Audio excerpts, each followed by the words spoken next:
भूतिया अलमारी। कहानी है लखनऊ शहर की। राकेश की पढ़ाई लखनऊ में ही पूरी हो गई थी और वो बैंक में मैनेजर भी रह चुका था। लखनऊ में उसने घर भी खरीदा था। कुछ दिनों के लिए राकेश अपने गांव गया तो रिश्तेदारों ने उसकी शादी विनीता से कर दी और राकेश विनीता लखनऊ आ गए। घर देखकर विनीता खुश हो गई और घर को समेटने में जुट गई। उसे एक अलमारी की जरूरत महसूस हुई तो राकेश म्यूजियम से एक अलमारी खरीद कर लाया। काफी पुरानी और कीमती है, नवाबों की लगती है। एक रात राकेश और विनीता सो रहे थे। अचानक विनीता की नींद खुली। सारे घर में धुआं फैल गया था। विनीता ने अलमारी की तरफ देखा तो उसके होश उड़ गए। अलमारी से धुआं आ रहा था।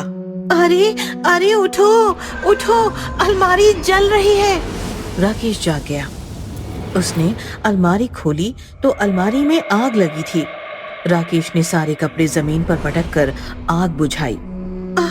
अचानक आग कैसे लग गई? शॉर्ट सर्किट का चक्कर लगता है शायद। विनीता ने अलमारी की तरफ देखा तो उसके होश उड़ गए। फर्श पर बिखरे पड़े सारे कपड़े विनीता ने चेक किए। राकेश, तुमने एक बात नोटिस नहीं की? इतनी आग लगने के बावजूद भी अलमारी पर एक खरोच तक नहीं आई। मेरे सारे कपड़े भी सही सलामत हैं। बस तुम्हारे कपड़ों में आग लगी। ऐसा क्यों?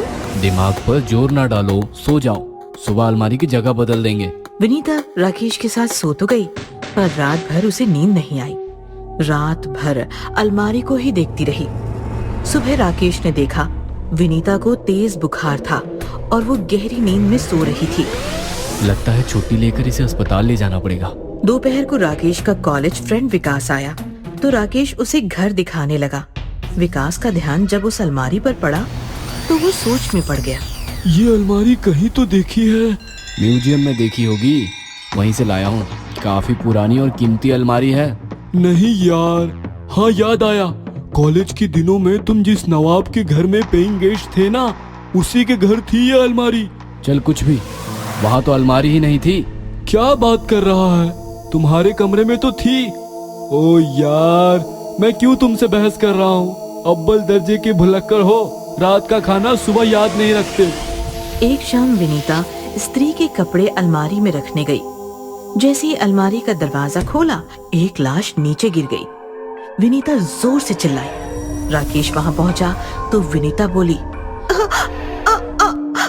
अलमारी से लाश गिरी। कहाँ है लाश?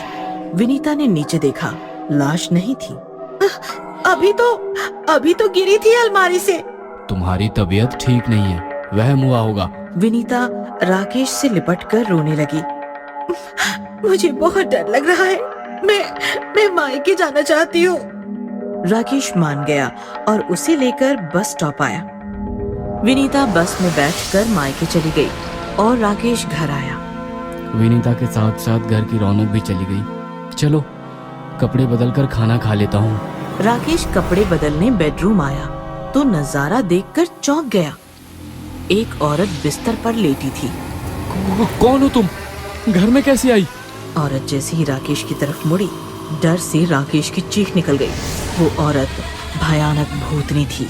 मैं नहीं आई, तू मुझे लाया अलमारी के साथ। मतलब विनीता सच कह रही थी? हाँ, सच थी वो, सच थी।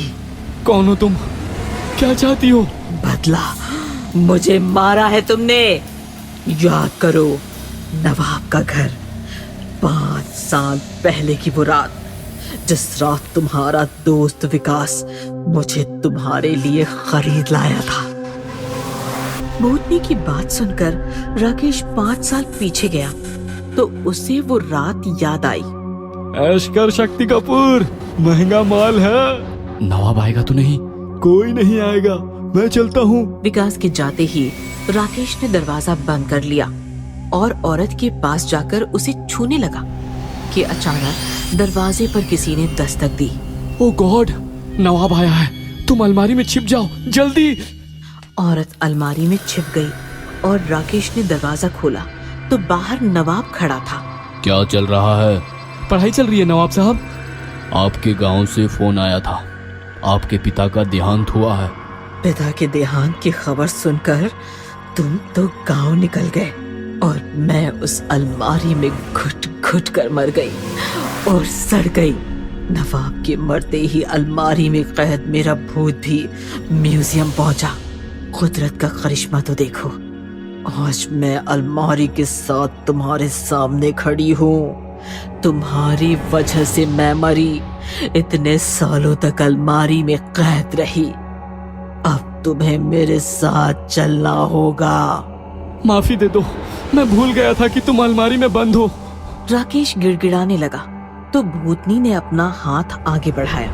राकेश ने भूतनी की आंखों में देखा और वश हो गया। भूतनी राकेश को लेकर धीरे धीरे अलमारी की तरफ बढ़ने लगी। अलमारी के पास आते ही दरवाजा खुल गया और दोनों अंदर चले गए। अलमारी का दरवाजा बंद हो गया और जिंदा राकेश भूतनी के साथ अलमारी में हमेशा हमेशा के लिए कैद हो गया।